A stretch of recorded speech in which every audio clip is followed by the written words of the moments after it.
అందరికీ నమస్తే. వశీకరణ. ఈ వశీకరణ ప్రయోగం ఎవరి మీద ఉపయోగిస్తారు అంటే భార్యాభర్తలు విడిపోయినప్పుడు, అలాగే ప్రేమికులు విడిపోయినప్పుడు, అలాగే మీ శత్రువులు మిమ్మల్ని బాధ పెట్టినప్పుడు, అలాగే మీరు కోరుకున్న వ్యక్తి, మీరు కోరుకున్న వారిని ఎవరినైనా సరే మీ చెప్పు చేతుల్లో ఉంచుకోవడానికి, అలాగే మీరు చెప్పిందే వినేటట్టుగా చేసుకోవచ్చు. అలాగే ఈ వశీకరణం ఇద్దరి ఫోటోలతో, ఇద్దరి పేర్లతో చేయడం జరుగుతుంది.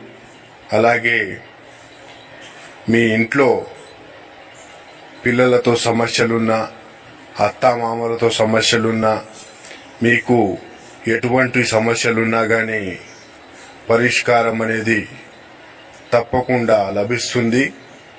అలాగే మీరు గనుక మా ఛానల్ని మొదటిసారిగా చూస్తున్నట్లయితే